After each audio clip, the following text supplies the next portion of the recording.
Am I the a-hole for telling my dad he has to decide between me attending his wedding and accepting I won't take part in the family unity ceremony or accept I won't be there? My dad's engaged to his partner of about 2 years. They moved in together last month, and their wedding is in December.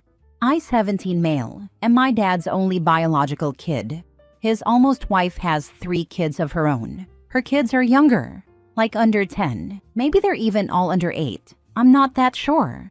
They decided they want to do a family unity ceremony and have it be about becoming one family instead of the 2 of them just being a married couple. Her kids are excited by the idea and want to take part. I don't and won't take part. I already explained to my dad that I'm not interested and can't be talked into it. He asked me why and pushed for me to reconsider. He told his fiancée, and she's freaking out because her kids have this idea that they'll get a big brother out of this marriage, and my dad and she told the kids will be real siblings once the 2 of them are married. All of this despite the fact I really don't know her or her kids. I've only spent any real time with the kids twice, and it was more me trying not to be a prick than me wanting to spend time or get to know them. I think that's obvious because I don't even know their actual ages. Some background to explain some relationship dynamics, because I'm sure there are questions. My dad raised me alone. My mom took off when I was less than a year old. I don't remember her. I don't remember her being around. Her family wasn't around or in my life either. I didn't have a lot of family besides my dad growing up, except for one of his siblings. And for most of my life, Dad was a good dad. But when I was maybe 11, he started preparing me for the fact he wanted his own life and to travel the world when I turned 18, and I'd be on my own. He talked about how I shouldn't expect to see him very often, and to expect we might not see each other for years sometimes, and how he didn't want to be tied down until he dies, that he would call or answer calls when he wasn't busy with life. He said some stuff that made me believe he resented the fact he raised me alone and had to change his life for me. He never actually let up on that. He talked about it so much that we started to fight. I told him I got it, that he was done being a dad at 18, and he told me I was being dramatic. I argued that he told me I could go 5 or even more years without seeing him, and that he didn't want to be tied down, that he might even ignore calls so he could live life. I told him that sounded like he wanted to stop being a dad. He told me I focused on the wrong parts. When we argued about it other times, he said that he wanted the life he missed out on, and he wasn't waiting around for me to be ready, that I'd land on my feet eventually, and I wouldn't be his kid anymore. I'd be his peer, which he then said I misunderstood. But basically, for years I have been prepared to leave at 18 and not have my dad in my life. Then he met his almost wife, and all that talk about traveling the world was gone. He started to become a dad to her kids. He was spending time with them and building a life with them. Eventually, he tried to include me, but that was only really in the last 4 or 5 months. I've ignored it. I did babysit twice for them. Once when his almost wife was rushed to the hospital, and the second time when she had follow-up surgery for health issues she has. My dad has tried to argue that our family's growing, and I should be trying harder to be included in it. I told him that won't happen. And if he wants whatever half-hearted relationship he planned to have with me before, then he needs to accept that. That I'll come to his wedding if he wants me there. As long as he accepts I won't be a part of that ceremony. And if he can't accept it, then I won't go, and he'll need to accept that. His almost wife heard us talk it out and said, I'm not taking the 11 good years into account, and I'm punishing her children for my dad not being perfect, and that isn't fair to them. She told me a good person would be glad Dad decided to stick around and love the new people, especially the kids, and want better for them. Am I the a-hole? And for full disclosure, I have about a month to go until I'm 18, and my plan is to move out that day. Now for the top comments. Not the a-hole. Your dad set the parameters of your relationship when you were still young and drummed them into your head. Now that his priorities have changed, he acts surprised that you are not interested in a different relationship. Go live your life. He must have expected me to be the same upset 11-year-old who first found out what his dad had planned. But I knew he was serious, so I thought about and planned for when that time comes. Exactly. I'm just thinking I'm little you, hearing all this and wondering what your future would hold if you couldn't make it on your own at 18. This is not a good parent, by the way, regardless of how you may have felt he was good to you before all that. 11-year-old me was so sad and worried. It felt like nobody wanted me. My mom hadn't wanted me and left, and my dad was basically saying he regretted sticking around to raise me and would leave once he wouldn't get in trouble for it. I had no idea what I was going to do. Next story. Am I the a-hole for saying okay when my mom's husband said he won't be coming to my wedding? My 29 female was supposed to be getting married last year, but my dad died days before the wedding, and I couldn't go through with it. Luckily, the venue we had chosen was willing to reschedule us at short notice on compassionate grounds. Our new wedding date is this summer. My mom's husband announced a couple of weekends ago that he won't be coming to my wedding. I said okay, and moved on in the conversation I was having with someone else. He was seething with rage over my response and asked me if okay was really all I could say. No question about why or trying to change his mind. I told him I had expected this and that he basically told me he was going to do this last year anyway, so why would I pretend to be shocked or beg? To provide some more context, my mom married her husband when I was 15. I didn't get to know him before the wedding, so I met him at 15. I don't consider him a father figure, and I never called him my stepdad. My older siblings felt the same way. He never put much effort in with them because they were 18 and 21 when he married mom, so I guess he felt like they were fine without him. But it always felt kinda weird because I wasn't some little kid either, and I had an involved dad. Last year added some tension. He ended up in the hospital 2 weeks before the wedding and wouldn't have made it if the day had gone ahead then. He was bitter that I rescheduled because dad died, but not so he could be there. There were also some hard feelings over me planning to walk down the aisle and dance with dad, and not him. He whined about it a few weeks after dad died and said he wouldn't come if he was so unimportant. At the time, I said nothing because my grief was fresh. But now I'm just like, okay, because I don't care if he's there or not. I really don't. His presence will not make or break my wedding. He felt like I should have argued for him to come, and mom said my okay was dismissive and rude. Am I the a-hole? Not the a-hole. Sounds like it's for the best. He's kind of a needy man-child, isn't he? Not the a-hole. I guess little man baby wanted you to be upset, beg him to come. Honestly, you handled this perfectly. Indifference is always the answer when someone is clearly trying to get a reaction. Any other response gives them the win. Indifference shows them that they are not important enough to you to care. He did. He wanted me to show him I cared oh so much. He expected me to plead with him and even expected tears, I think. The fact is, he's still bitter. I didn't reschedule my wedding because of his hospital stay, but did when my dad died. Not the a-hole. Stepdad sounds like a self-involved jerk, and your mother honestly sounds pretty bad as well. Your wedding is not about them. I'd recommend having some kind of plan for if A, he decides to crash the wedding, or B, your mother decides to make a scene. I have a plan in place just in case. My brother-in-law will be on standby. Next story. Am I the a-hole for refusing to be my sister's bridesmaid because she chose ugly friends to make herself look better? My sister, 27 female, is getting married and asked me, 24 female, to be one of her bridesmaids. I was excited until I found out who the rest of the bridal party was. Every single one of them is someone she's either not that close to or has made fun of before for being awkward or not photogenic. Some of her actual best friends, the ones she sees all the time, weren't even asked. It felt weird, so I asked her why she picked this group. She kind of laughed and said, "You'll understand when it's your wedding. You don't want people who'll outshine you in your own pictures." I just stared at her.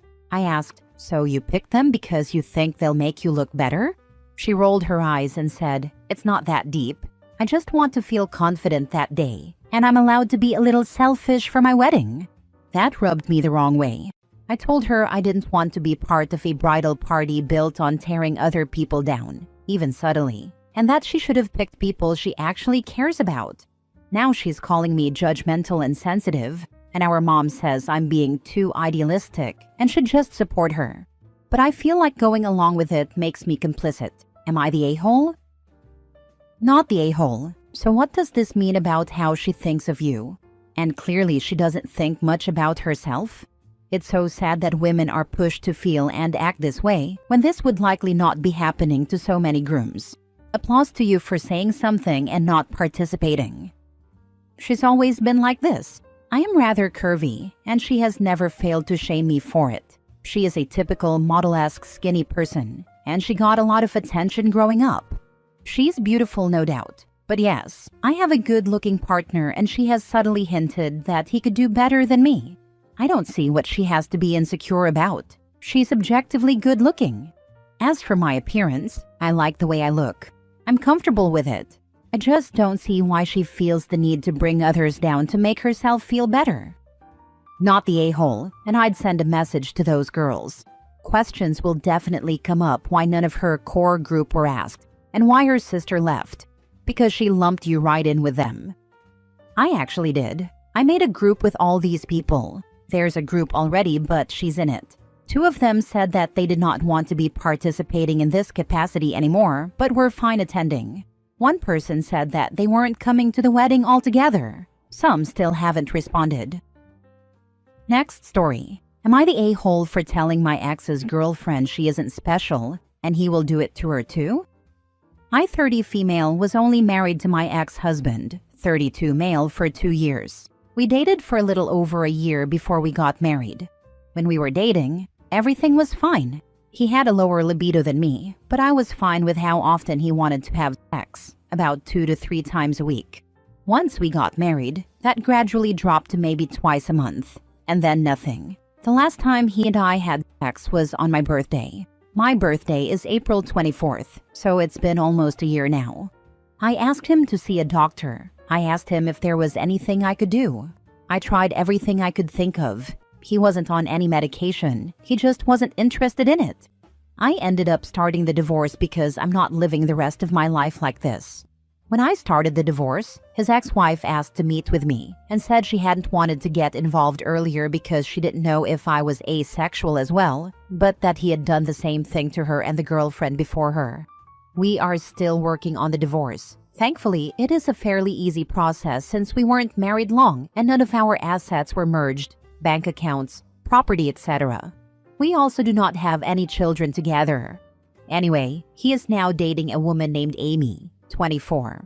Amy has shown up to every divorce hearing lately and acts smug about it, like she's winning some sort of prize. She has told me he has sex with her all the time and that I just wasn't meeting his needs.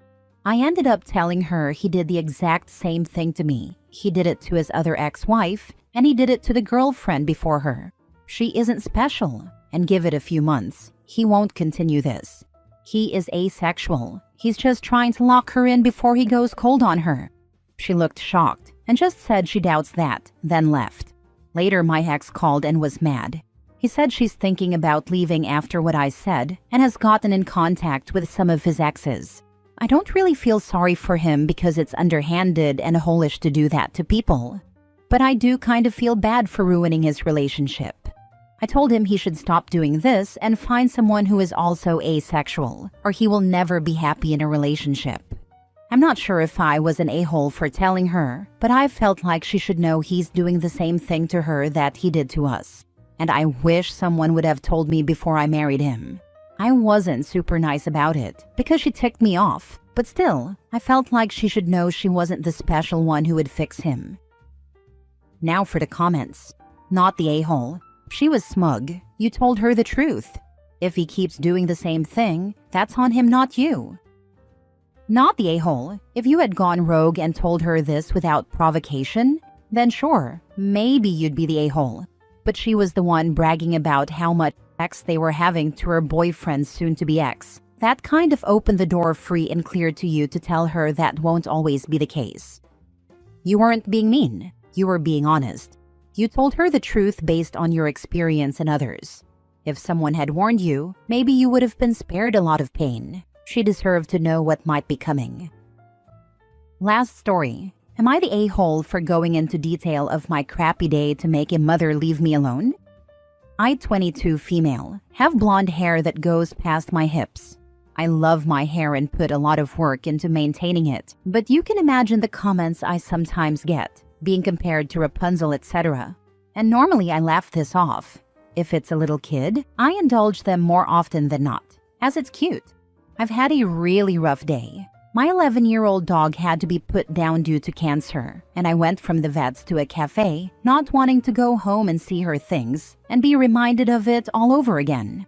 So I'd been sitting at a table with a coffee, waiting for my boyfriend, 23 male, to finish work and come meet me, when a mother and her daughter, who looked about 8-ish, I don't know, I'm not good with kids' ages, it's a guesstimate, came up to me and asked if her daughter could take a picture with me because I looked just like Rapunzel. As I said, normally I'd indulge this, but I was not in the mood. I was in a low mood and had been crying a lot, so I felt gross. I told them thank you for the compliment, but I didn't want to take a picture. The mother got really upset with me and told me I didn't have to be rude and that I didn't even smile, that it would cost me nothing to be nice, and that her daughter was just a kid. I admit I lost my temper at this and told her I wasn't a Disney cast member for her to badger. That she asked, and I said no, that I had just put my dog down and was hiding at this cafe because I was dreading going home to a house without my dog. That I had no interest in posing and putting on a happy face to take a picture with her child. I also started to cry again. She got very flustered at this and rushed her child away. My boyfriend finally got to the cafe around half an hour later, and I told him what had happened. He told me I took it too far, that just because I was having a crappy day didn't mean I needed to make other people's crappy too. I ended up going home not long after. Maybe I was too rude, I don't know. It's too late to do anything about it. She was a stranger. I just feel raw emotionally. My boyfriend might be viewing my actions with a clearer head than I am. Not the a-hole. People feel so entitled. Once politely declining, the mother should have walked away. I'm sure you weren't looking smiley and happy like Rapunzel. This is a lesson for the kid. Don't talk to strangers. Kidding, kinda. Honestly, I have no idea why she'd have wanted me in a picture with her kid. I didn't have a mirror on hand, but no way was my face not a blotchy mess. Not the a-hole. That idiot had no business bothering you at all, let alone getting angry when you said no. I see this a lot here. No is a complete sentence. Now, as long as you weren't rude to the 8-year-old, the entitled mother deserved the trauma dump. Oh, absolutely not. No matter how upset I was, I'd never take it out on a child. I'd have sooner removed myself from the cafe before that if it was the kid badgering me.